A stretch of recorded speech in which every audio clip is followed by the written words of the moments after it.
On aime les classiques oui dans cette émission ñu ngi leen di béggee 13h38 mooy doog a jot gërëm rédaction bu télévision Futur Média pour cette partie ci kanam tuuti dinañu delluwaat ci beneen studio bi fekk fa Mamadou Ndiaye le Belge ak Merry Beye Diouf l'Asiatique pour ñu wax ñu li xew biir internet et puis ñu continuer waxtaan bi ak Gabrielle Kane pour ñu ko xamul féministe la elle préside une association boo xamante ni depuis un moment mu ngi góorgóorlu bu baax ci autonomisation des femmes bëri na ci ay projets yoo xamante ni moo ngi ci bokk na ci bërki démb un grand spectacle levée de fonds la woon avec des partenaires pour présenter son association mais en même temps àggali projets yi nga xam ni tàmbali na ko sumb ko pour dimbali ay jigéen on a besoin de jigéen yu mel ni moom et puis Mado nous a rejoint Mado nag li tax mu rejoindre ñi je pense que dina intéresser Gabrielle Kane ci période journée des droits de la femme bi dafa amoon reportage bu am solo boo xamee ni defoon nga ko li ñu wanale ak benn jigéen boo xamante ni c'est une battante day jaay ataaya ci mbedd bi donc objectif bi c'était wanale ko ak sénégalais yi ba peut-être on sait jamais gis koo xamante ni mën na koo jàppale parce qu'on dit souvent marchand ambulant boo gis boo ibbee xol bi supermarché wala boutique moo ciy nekk donc toutes ces femmes que vous voyez le matin ñuy taaba yenu marchand ambulant jaay malgré difficulté yi kenn ku ci nekk il suffit juste ñu am benn coup de pouce bu ndaw ñu mën leen a dimbali donc on va parler de ça dans quelques instants puisque j'ai une bonne nouvelle pour Mado ak jigéen boobu la nga xamee ni moo ñu ko wonoon merci d'être là Mado mais pour continuer waxtaan bi tuuti ak Gabrielle que tu admires certainement effectivement est-ce que xam nga Gabrielle Kane mi xam naa ko bu baax a baax bi may ñëw nag jot naa gën a xamaat yi ma xamul woon ci moom donc j'en profite pour la saluer te saluer également Pape Cheikh ak mbokku téléspectateurs yi. Voilà donc le temps qu'on règle ton micro j'aimerais montrer à Gabrielle reportage bi nga defoon pour jigéen boobu nga xamante ni elle se débrouille quand même bien on regarde.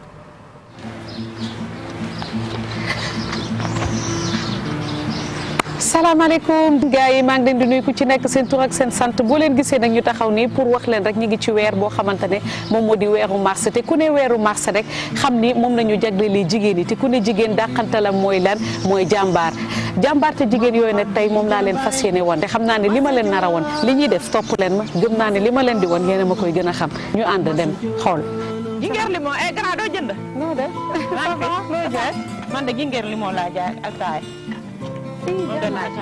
ma jaay la ataaya am na kaas 100 francs am na kaas 50 mais 50 la démarré ba pare bu 100 francs ok jàmbaar nga de nii la waaw sa taay bi neex na de yow bii ban la ban nga ma jaay man kii bi laa la jaay ataaya menthe bi laa la jaay te nga ne amaat na beneen muy gingembre citron bu am menthe bi laay jaay ma te chaque jour da ngay wër di jaay ne moom la mu ngi noonu moom laay wër di jaay nit ñi di ma commandé waa di ma woo ma leen waaw nga xam nga lu ñu def kaay bi ànd ma jàppale la waaw ñu doxantu madame du ma la teg coono ji xaaral ma xool bi ba pare non du dafa bàyyi rek bàyyi ma teg ñëpp rek xam nga dama bëri yërmande man xamoo leen affaire de loolu la waxuma ne leen di ngeen bëri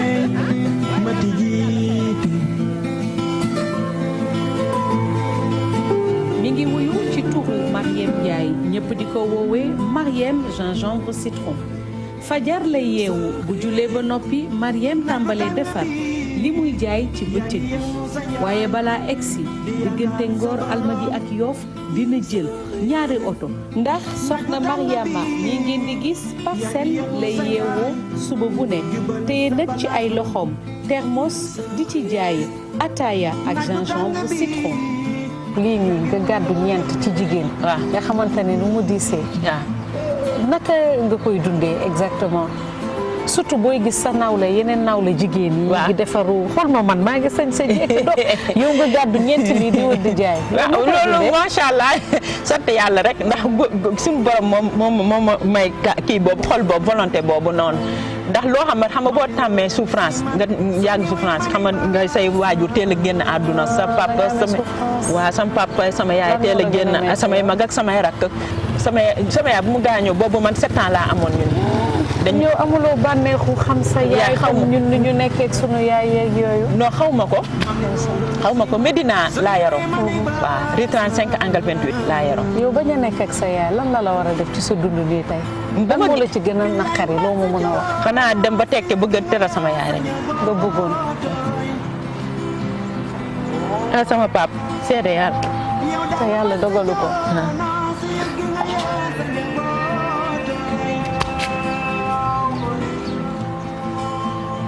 boo sañoon li ngay def ngay liggéey tekki. teral sa yaay. ah sama papa. yàlla sama papa ku ma bëgg la ndax dama ñaanal. xanaa ñaan boobu ma ñaanal moo ma topp ndax dama naan wax ne bu ragal dara nga jàng mais doo daan sa yaay daf maa liggéeyal. tey ji mu ngi ma wan ginnaaw mais loolu mu ngi xale laa mais mu ngi des ci man. moom mooy gën a tax ngay góor ndax dama jël may ma sama turandoo bu ma yar. moom lay jël may ma ko noonu la demee. léegi sama turandoo moom tamit moom laa mën na wax ne mooy samay ay muy Mariama Sane. waaw ñëpp xam nañ ko rue 35 man du ma génn sax. moom mi ngi fekkee sa njëriñ moom tam Mariama. moom dama seere mu gaañ. lu ma manqué ngi noonu moom tamit dama waroon defar avenir am. dama waroon sama li ma am nii dama bëggoon di ko tiit teral daal mu bëri mu néew ndax musuma dóor saaguma xasuma làggaluma. da bu fekkoon ko xam ne ku soxor la làggal wala mu defal ma du gis kenn du ma gis ba bëgg ma. waaw wax dëgg yàlla dafa na man doomam sax moom sax ay doomam sax xajul leen sax ci man. boo gisee may gën a góorgóorlu dama amuma ay moyens. mais damay góorgóorlu di sabablu sama borom rek. mu dimbale ma ba kii li may liggéey nii. yàlla barkeel ko. ma am lu kawe sama njort daal. ci lii. waaw wax dëgg yàlla du ma ne kenn may ma. te jàngaluñ ma ko. waaw liggéey rek laa xam. lii dama koy def mais léeg-léeg damay def tamit ku soxla. baleel ko beere ma baleel ko ko beereel ko. waaw noonu laay def. fóot mi moom dama ko bàyyi dama daan fóot. waaw mais ku bëgg comme bale ko beer ma bale ko beeral journée nga fay ma. xam na ne fii yàlla rek a fi nekk. waaw ñu liggéey am jom am personnalité di xam ne dara kiiwul dara tardé wul. waaw léegi lu waaye boo jàppee mu dëgër. bu yàggee mu ñëw. waaw tey rek ànd ak dal xam ne yàlla génnante bi moo fi ne rek. waaw bu kenn yàkkamti. waaw loolu rek laay wax nit ñi.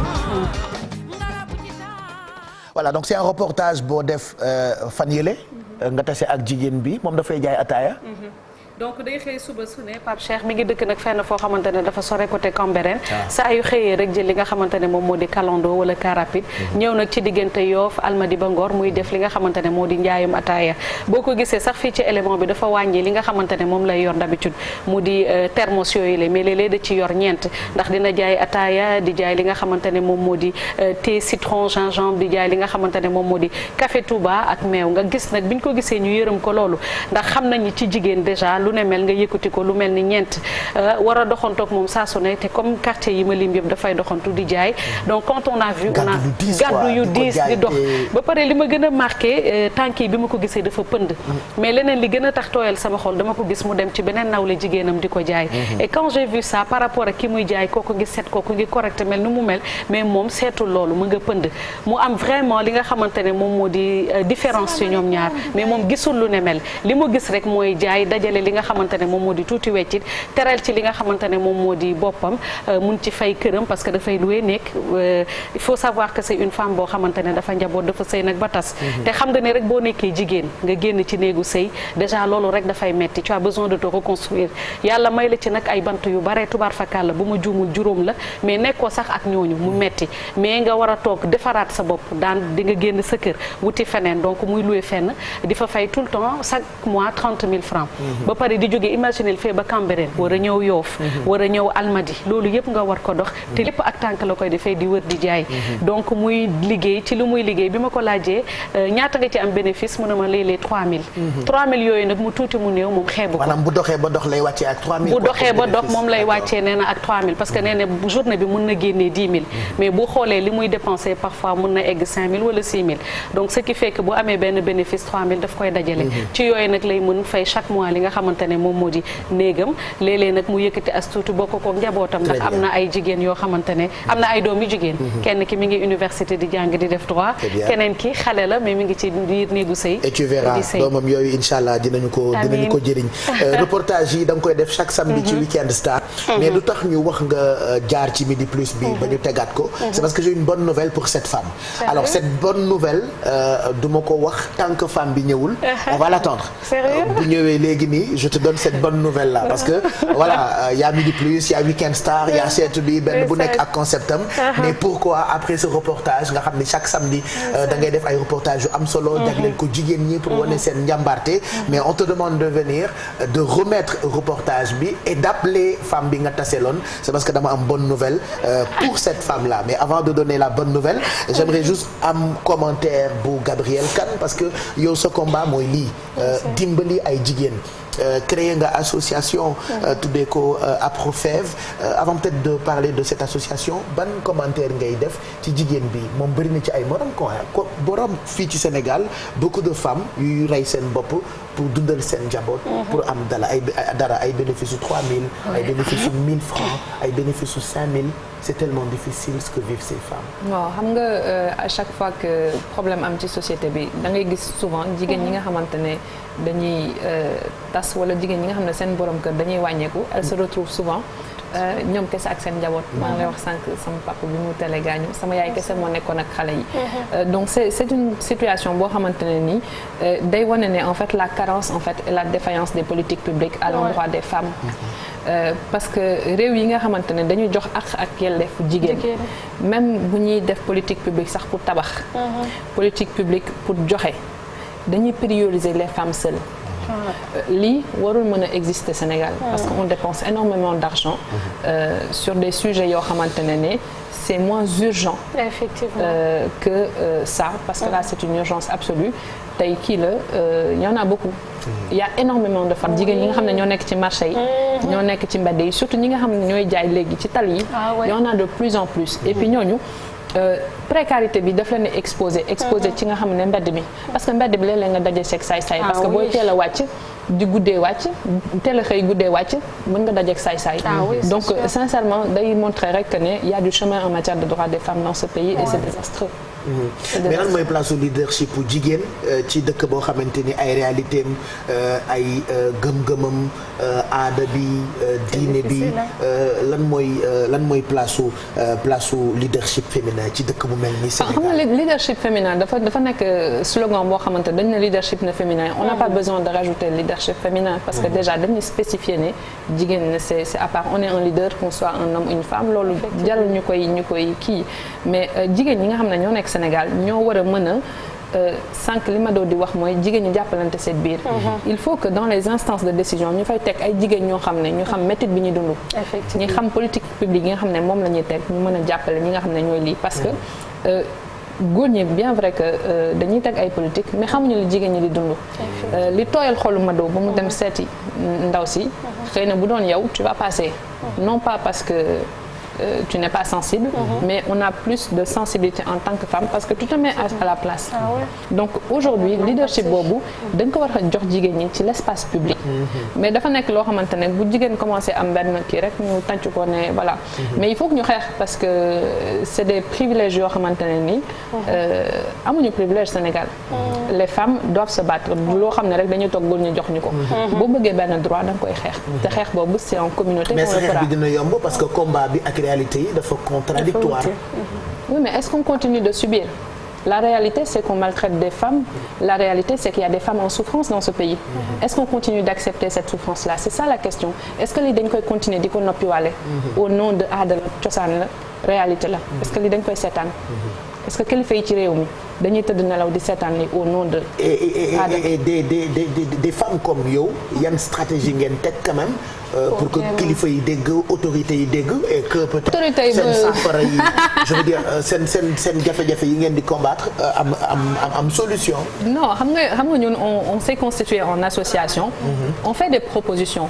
Malheureusement toutes les propositions qu'on fait dama koy wax nag sama baat ci kaw. Toutes les propositions qu'on fait on rencontre un mépris caractérisé mais très institutionnalisé. amul benn institution étatique wala benn ONG booy bind mu tontu la. parce que les questions des droits des femmes on n'en a pas fait une priorité. Il y a beaucoup de sujets on interpelle les autorités publiques c'est de leur responsabilité. mais dafa nekk loo xamante ne du seen priorité jigéen kañ la nekk seen priorité. bu 8 mars jotee. wala bu politique jotee ñu jox ñu ay nduróole ñun tamit ñàkk jom bu bëgg a dee dem nduróole tàccu leen. mais loolu on s'est rendu compte ou on se rend compte que maintenant jigéen ñaa ngi def ay plaidoyer ñu ngi il y en a pas beaucoup, ngi wane seen bopp en termes de xam-xam. il faut ci entreprise yi et tout ça. mais elles sont plus là que pour tàccu aussi. ah boobu la ñuy utiliser de. tu as vu quelle femme ici qui se bat. Elle se bat, toi tu te bats. Oui, mais on essuie quoi? On essuie quoi? Vous êtes en train de. On n'est pas nombreuses. Elle est journaliste, animatrice. Non, il faut plus de femmes. Sincèrement, il faut plus de femmes yoo xamante ne dañuy dem xeex pour li bañ a am. Il faut que lii ñu xeex ko. Et puis yeneen injustice yoo xamante ne ñu ngi koy dund boo gi demee ci prison yi nga xam ne jigéen ñaa ngi dund lu métti. C'est vrai que ñi ci prison yi yaa ngi leen di jàppale bu baax comment est née sa association bi comment est née ton association ba nga jóg pour jàppale jigéen ñi.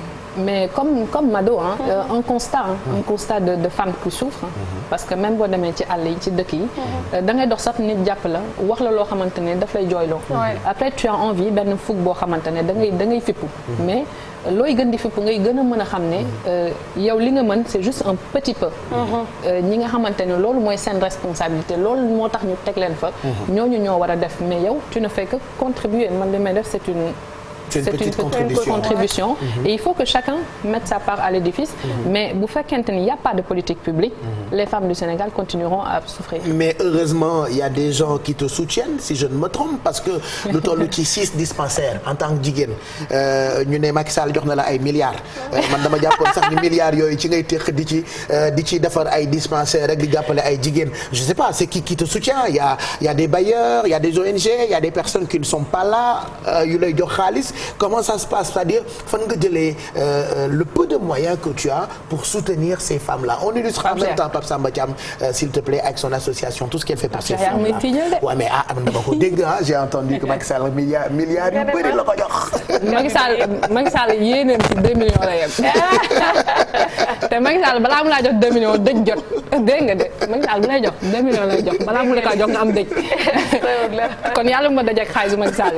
Non plus sérieusement. Non xam nga les gens se trompent souvent la rumeur que dañ ko jox xaalis. mais jox nañ la xaalis quand même. Absolument pas. On t'a jamais donné de l'argent? Ah Macky Sall mbokk Macky Sall joxuñu ma de sama association Macky Sall joxu ma de. Ok. Les dispensaires sama xaalis la. sa xaalisu bopp. sama xaalisu bopp kon yow am nga xaalis non déglu ma rek les dispensaires sama xaalisu bopp la les dons que je fais sama xaalisu bopp la. sans partenaire sans partenaire ça rien. 100 milliards yi may dégg ni jox nañ la ko. 100 milliards yan. sans les milliards sans SANS 100 milliards yi. je parle pas de 100 en chiffres mais yu bokkul ak ni. Macky Sall kon comme joxe nga ay milliards jox ma. non y a pas eu de milliards sincèrement tout ça c'est des. c'est des rumeurs. C'est des rumeurs parce que aussi il faut pas gis nit tey rek nga ne loolu la man bi may liggéey xaw ma Macky Sall boobu Macky Sall faluwul de. bi ma dem France di daan sama doole Macky Sall faluwul. te damay continuer di liggéey Macky Sall wàcc. jigéen la ñàkkuma jom. Macky Sall ëpp ma jom. gënumaa nekk gor. gënumaa nekk liggéeykat. lenn la ma ëppale yàlla moo ko jiital. def ko président mais bu loolu weesoo damay liggéey ni moom. dama bëgg sama réew ni moom. donc voilà bu ma fekk see ci liggéey bi xëyrun bu ma fekk siwul ci liggéey bi dama ko doon def avant te bu wàccee dama koy continuer. mais lan moo la motiver ba ngay jël sa ay propres moyens pour di ci dimbali ay nit. je supporte pas la souffrance et l'injustice. man dafa may metti man dama fekk xeexu jàmbur sax dugg ci borom xeex bi pare ci man ma continuer. waaw loolu waane la tudd waane boobu nga waane Gabriel pour lan la lu soyoon ci xeexu jàmbur yi. damaa doon supporter ñi toroxal nit rek sama xol moo mel noonu rek sama xol moom man fu ma duggee problème sama xol ma toll. Alors association bi yaa ngi ko tuddee Aprofev. Pourquoi Aprofev? Tu accompagnes des femmes dans le médical dans le social comme on le voit sur ces images là lu ci ëpp yamalewuloo ko Dakar tu fais presque le tour du Sénégal. Oui parce que je pense que ne foofu la jigéen ñi gën a amee métit parce que principalement bi ñu demee Kédougou par exemple il y a un mois dañu commencer décider dem Kédougou parce que c'est la région la plus pauvre du Sénégal donc bu ñu demee bay dimbali ay jigéen dimbali leen ci département bi nga xam ne ñoom ñoo gën a pauvre Sénégal defe naa ne foofu la ñu war a mën a commencer li nekk nag ci jigéen ñi nga xam ne ñoo nekk ci kaso bi on fait ce qu'on peut parce que aussi parfois li ñuy woote ci suñu àq ak suñu yelleef ñoom dañ leen di fàtte te jigéen la yoo xam ne dañu bàyyi seen i borom kër ci biti bàyyi seen i njaboot yaay bu toog mënul gis doomam dafa metti boo xamante ne il faut que léeg-léeg ñu leen di fàttali ñu fàttali si ñoom si société bi lañu bokk. Qu'est-ce que tu fais de façon concrète pour ces femmes-là? Parfois je prends ce que j'ai, je mets dans mon coffre, madame ba Kaolack joxe, madame feneen. Mois de mars bi on a fait une journée de consultation gratuite pour les prisonnières de Kaolack avec un gynécologue qui s'est déplacé, une équipe médicale sur place. Après on y est retourné pour remettre des dons, des serviettes hygiéniques, des produits d'hygiène. On l'a fait à Liberté 6, on l'a fait à Rufisque. Donc là on a d'autres projets de réhabilitation de salles d'accueil pour qu'ils puissent recevoir un peu plus convenablement leurs enfants. Donc projet yooyu yëpp ñu ngi koy def bien avant année dernière dañu defoon équipé des dispensaires yoo xamante ne on n'avait pas. Cambérène mi nga xam ne fa laa dëkk parce que fa laa màggee. On a équipé là-bas 2 dispensaires. 6 dispensaires de façon globale quoi. Ouais. Quand j'ai compté mat na 6 dispensaires quoi. Ouais, il y en a 2 à Cambérène, 2 à Podor, à Matam, à Diourbel aussi. Ouais. Donc voilà. Je suis tellement content et fier de toi. Ah ouais, non mais parce que voilà, quoi. Je suis fier d'elle. Parce que même en matière de santé, les premières qui trinquent, ce sont les femmes. C'est vrai. Ouais. On est dans un pays où on construit des beaux stades, c'est bien, mais on laisse nos femmes en rade et ça c'est inadmissible. Et souvent parmi femmes yi ngay dem seeti da ngay leen di sensibiliser aussi ci respect des droits des femmes. Il y a des hommes qui viennent dans ci rencontres yi ngeen di moi je suis tout le temps accompagnée des hommes ñoom Adjuma ñoom Moustapha ñoom Amadou ñoom ils sont tout le temps là Ñaaxarañ Lo sama càmmiñ kooku moom fu ma dem mi ngi ci ginnaaw non moom il est exceptionnel dem na Kaolack dem na Liberté même su may dem souvent je suis seule avec lui et il vient pour ça quoi. Il y a quelques jours tu as organisé une soirée ak Wally Balago Seck, c'était aussi pour trouver de l'argent pour aider les femmes. En fait, c'était pour installer des machines à Kédougou parce que c'est des femmes yoo xamante ne ni elles récoltent mais quand elles récoltent, elles ne peuvent pas transformer ce qu'elles ont récolté. Donc c'était une initiative de faire d'une pierre deux coups parce que bu ñu defee soirée boobu c'était l'idée de présenter l'association. Am na ci jigéen ñoo xam ne sax c'était la première fois ñu jógee Kédougou ñëw Dakar. Pour elles avaient les étoiles dans les yeux et je pense que rien que ça c'était bien quoi ñoo xam ne mosuñu teg seen tànk Dakar donc c'était bien. Elles étaient venues quoi. Ah ouais mais ils avaient les étoiles plein les yeux comme des enfants donc ça faisait plaisir ñu ñëw et puis ñoom bi ñu ñëwee aussi c'était l'occasion de dire que on les a sortis de là où elles étaient les amener à Dakar pour dire aussi qu'elles font partie le cœur du Sénégal c'est Dakar peut-être mais elles font partie du Sénégal.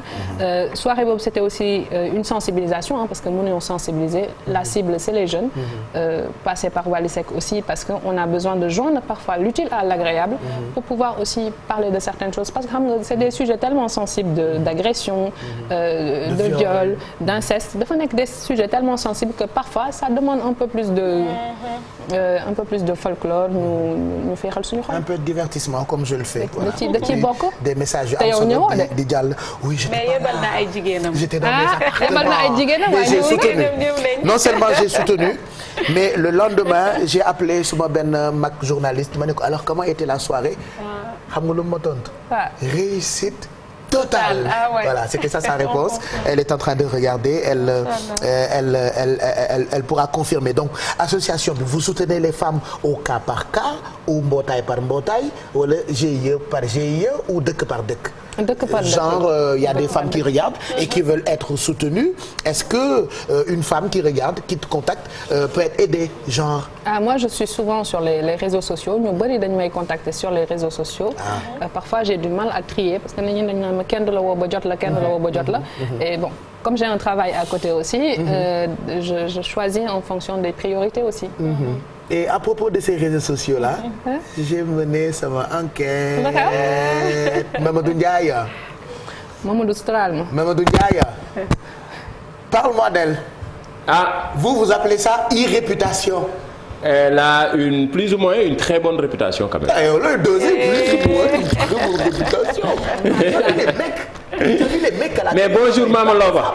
Bonjour baby boo. Mama Loba bonjour. Namu naa la. Mais tu l'as fi du Yeewu Leen arrêtez le plateau là c'est midi plus voilà.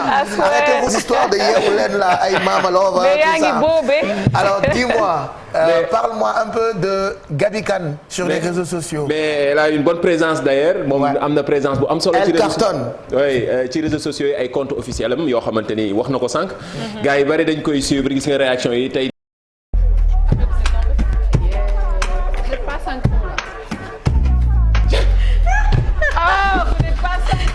On n'est pas synchro. Da baax na si. C'est les aléas du direct. Bon, je ressors. On reprend.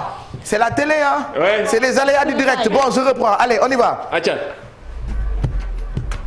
waaw yaa ñu def loolu ne. ramène. acca mu ñëwaat.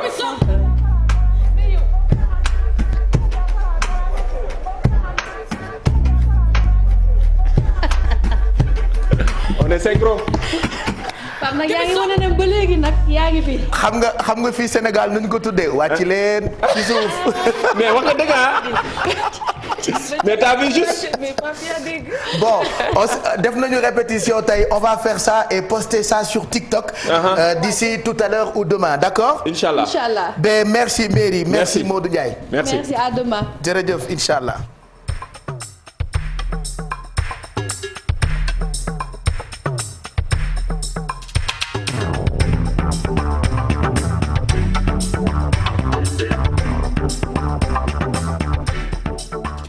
merci d'être avec nous 14h22 mooy doog a jot ñu ngi leen di ñaanal bëccëg bu neex ci télévision Futur Média bon appétit si vous êtes à table bu dee sama classe gi comme je dis tout le temps ay takkusaan la ñuy añ quoi bon plus de añ midi il est 14h et quelques mais bon ñu bëree ngi pause ànd ak ñun ci télévision Futur Média pour cette dernière partie ak ki nga xamante ni moo di Gabriel Kane Mado j'ai une bonne nouvelle pour kii mu defal reportage ci période u bis bi ñu jagleel jigéen ñi ak seen ay droits Gabriel quels sont les projets actuels def nga soirée yaa ngi continuer ak sa association bi yaa ngi continuer ak sa ay combat lan mooy projet yi actuellement. Alors le projet aujourd'hui on a 2 projets d'équiper cette année avec des ambulances. 3 communes yoo xam ne ciblé nañ fa parce que ils ont des problèmes d'ambulance. Donc ñi ngi liggéey fii ak mois de mai. ñu jëm leen livrer des ambulances yoo xam ne ils peuvent plus facilement acheminer les malades. beneen particularité bi c'est une campagne de sensibilisation boo xamante ne dañ koy def ci xale yu jigéen ñi en termes de méthode de contraception. parce que dafa nekk sujet boo xam ne dafa sensible duñ ko waxtaanee.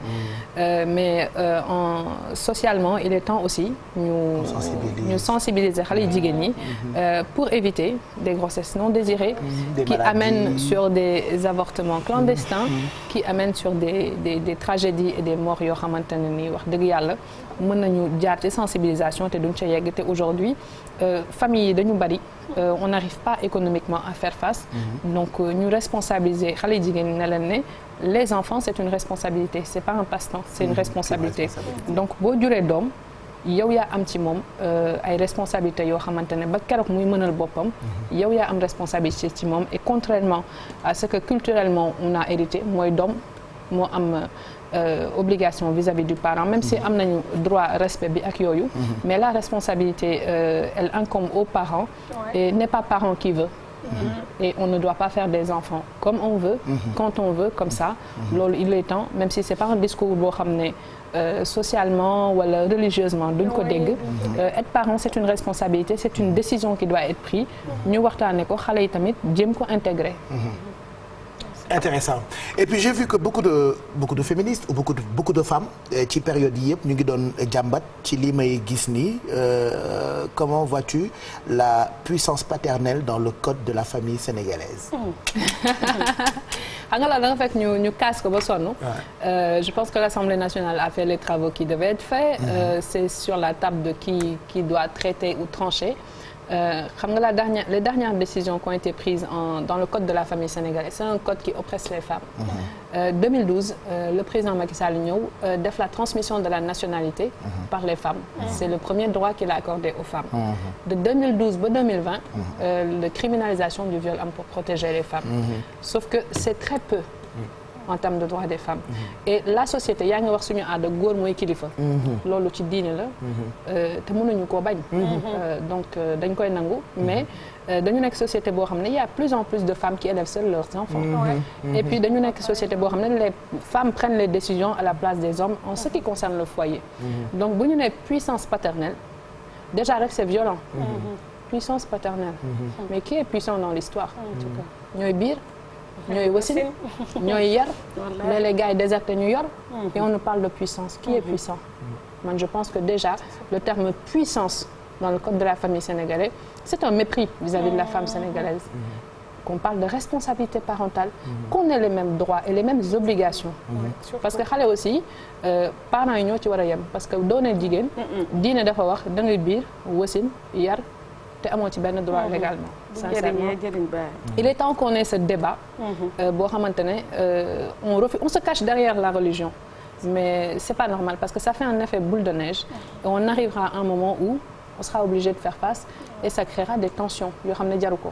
je pense que kilifa diine yi ak kilifa aada yi ñoom ils sont tout à fait conscients de ça. mais c'est des agendas politiques des uns et des autres. qui continue encore d'oppresser les questions des sujets des femmes. donc ñu déglu ci ki nga xamante ne ni muy kilifa réew mi. mais de mbii daa tu es l'ami des femmes. Wat min Dieu Seydi Sall. Wat min Dieu loolu la waxoon de je suis l'ami des femmes.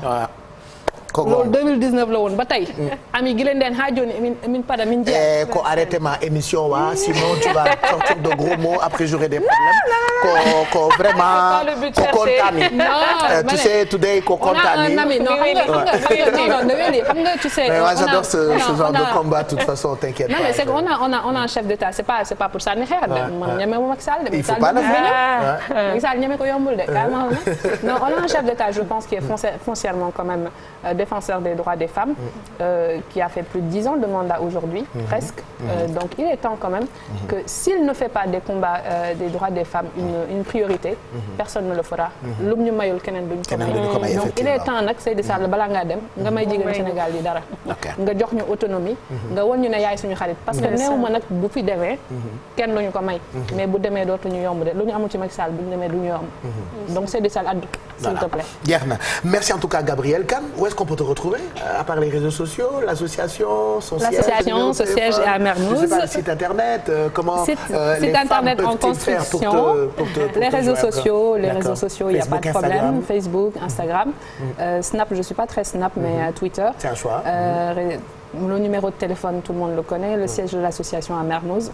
On ouvre les bras à tout le monde, on ne pourra pas aider tout le monde. Tout le monde ne connaît pas le numéro de téléphone, mais je n'ose pas donner le numéro de téléphone à la télé. Bon, pour les gens qui connaissent, ils peuvent te contacter. Sinon, allez sur Facebook, les réseaux tapez sociaux, Gabrielle les Kane Facebook, et envoyez des messages à inbox. Et puis là, on ouvre les bras à tout le monde et tant qu'on pourra, on aidera.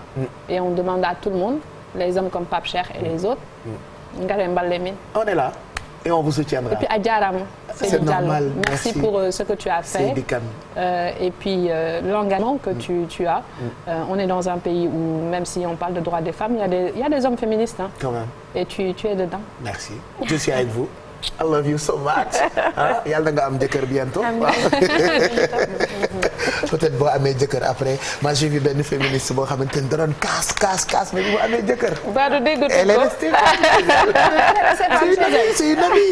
c'est une amie qui vit en France. oula mais man tamit amee jëkkër garaaw. après da ngay toog di taaj ndekki quoi et tout ça. man taajal ma kenn dégg. xanaa ñoom ñu taajal.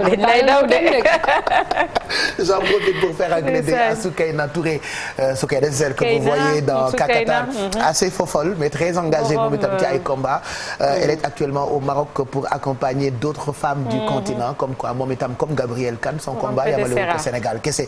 On va finir avec cette bonne nouvelle que j'ai pour jigéen bi nga defaloon reportage bi maa ngi ndokkeel suma sang bi nga xamante ni pare na pour jàppale ko mais j'ai reçu benn mbir boo xamante ni mu ngi jóge ci femme boo xamee ni moom itam elle préfère qu'on taise son nom si j'ai verbe complément quand je m'y mets je suis content donc moom bëggul ko tudd turam et elle est exceptionnelle am parcours bu exceptionnel en tant que jigéen moo tax bu gisee jigéenu jàmbaar day bëgg jàpp ci combat wam donc j'aimerais qu'on appelle la vendeuse de thé Mariem la tudd waaw comme ni mu koy bëgg a waxee de ko gingembre citron leen wax Mariem gingembre citron loolu lay réclamer voilà kon Mariem ñëwal ak sa li comment on appelle ça carafe ou cafetière thermos d'accord indil sa ni nga koy liggéeyee fan yii nag wàññi na thermos yi.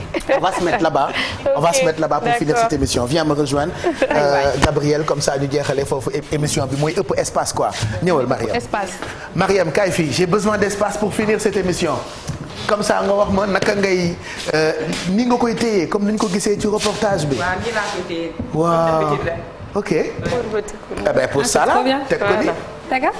il ma téyel la Gabrielle tu as vu kii jàmbaar la de. te ñeent la doon téye ay jàmbaar lañ de. kat laa doon téye. donc sac bi il paraît que saagu jigéen kenn waru ko xool ah. mais sac bi ci lay def casse yeeg mais sac de travail la. bii mun ngeen ko xool. donc sac bi ci ngay def sa kaas yi. kaas yi ak saag yi. ma du comprendre na. kaas yi ak saag yi yëpp ci biir. ah d'accord donc kaas yi fii nga ko dugal. baraade bi fii nga ko dugal. mais bii lay tàngale. waaw bu seddee rek boobu lay branché. foo koy branché fu am courant rek. da ngay romb boutique yi. baa ngi noonu ci biir. lan bi. fil bi ngay day dem ci benn xaritam rek wala ku ma. ne ko sarax ma sarcelle ma. aywaay rek def rek après ñu jox ñu branché ma. très bien d'accord. yow ñaata ngay dépenser d'habitude ñaata ngay xëy dépenser pour mën a am sa marchandise bi. man de mooy li ma waxoon kii rek. li ma waxoon Mado na la jege pour ñu dégg la parce que takkul micro waaw ba jegeel Mado waaw nga ne. waaw comme ni ma waxoon Mado rek. maanaam waaw comme su ma jaayee 10 000. léegi 7 000 yi moom laay dépensé 5 kii 7 000 3 000 yi mooy kii bi. mooy bénéfice bi voilà. maanaam yow pour nga defar sa lii ngay jaay. waaw il te faut 7000 francs. 7000 francs par jour. oui léegi boo dépensé 7000. waaw après 3000 moo ciy tegu. waaw nga jël 3000 boobu dund ci. waaw jëlaat beneen 7000 bi. non 3000 yi xam nu may def. waaw dama koy partager en 3 parties. waaw damay jël 1000 francs yi ma jox ma garder ko.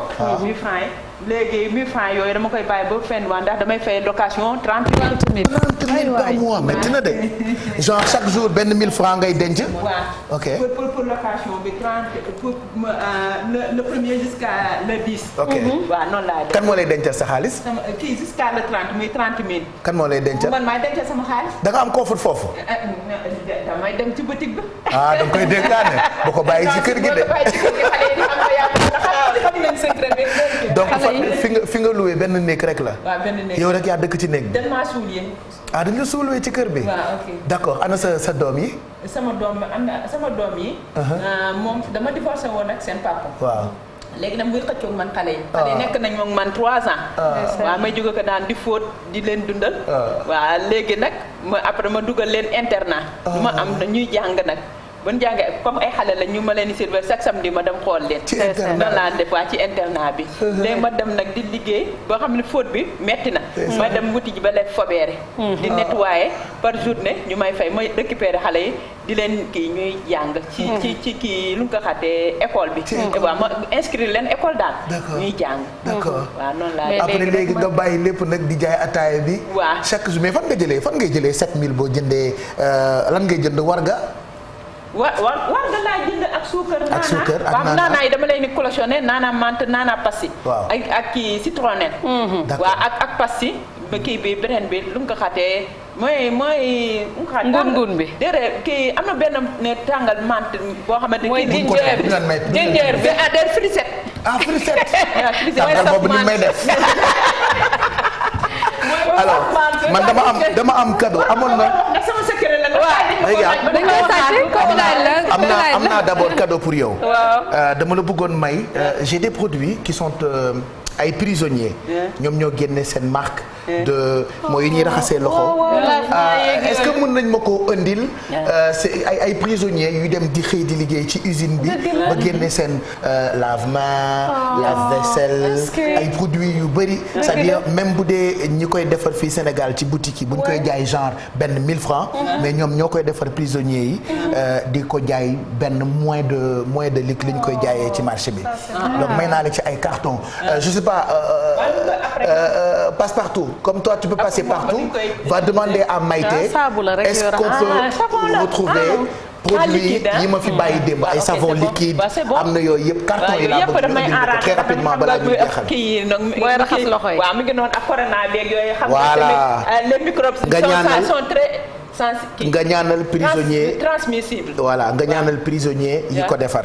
ils vont amener ça léegi nii peut-être balaa ñuy jeexal émission bi. mais am naa beneen affaire pour yow. xaaral ma ñëw. Gabriel taxawaay bi méttiwul ci yow. yéen a wax parité yéen a wax parité allez léegi Mariem. yow du Mariem nga tudd. Mariem Ndiaye. donc yow da nga. da ngay dépenser chaque jour. da ngay dépenser chaque jour. 7000. 7000. lii 7000 la. non je blague lii du 7000. lii 1 million la. allahu akbar. yàlla gis nga yàlla moom boo jàppoo julli gëm sa bopp rek sunu borom dafa la loo xamante ne nii bu la koy bett sax da ngay doo ko foogee sax. voilà donc ça c'est 1 million.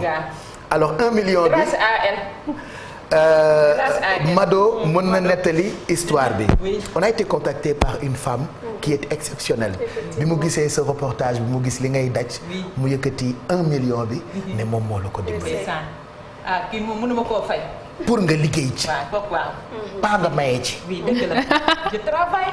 c'est pour nga liggéey ci. oui dëgg naa ko bu baax. parce que. oui sama classe gi bokkoo ak yow. waaw buñ la dee seetaan ci télé bi. gis ñu may la 1 million. dëgg la dañ lay woo léegi ba émission bi jeexee. waaw sama ordonnance bi. sama problème bi. lii sama lii bi doo ma ci may 10 000 doo ma ci may 5 000.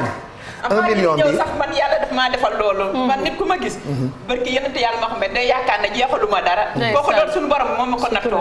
waaw dama ciy sant yàlla ndax sama sutura gi may dama xam ne sutura gi ma am sa bopp. suñu borom moo may wan ne man borom sutura laa. dañ la bëgg may sutura. dañ la bëgg a imposer benn affaire. 1 million bii nii. dañ lay may 1 mois. 2 mois. ñu ñëwaat seet si la. pour xool est-ce que commencé nga ci liggéey loo xamante ni mu ngi jur. li kay xaaru sax.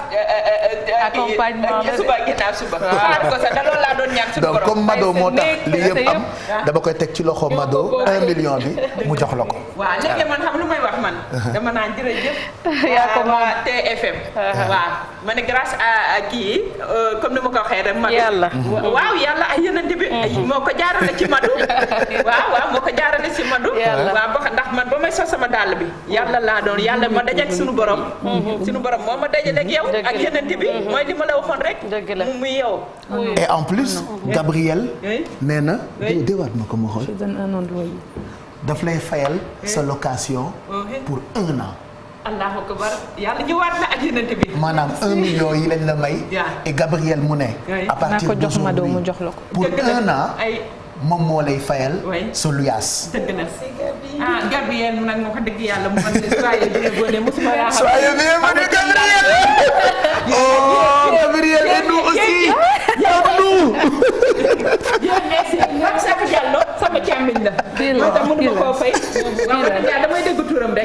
nee na sama tante dana. non xaalis baaxul bu ñu la ko mayee da ngay wax rek. waa Cheikh Diallo sama càmmiñ la. moom kay xaalis bi. yow sama tante doomam nga ndax moom sa kii. sama yaay ñooy ànd. effectivement dëgg la dëgg la waaw ak bébé Astou. waaw bébé sama yaay la waaw dëgg la dëgg la. ki sama mbokk la.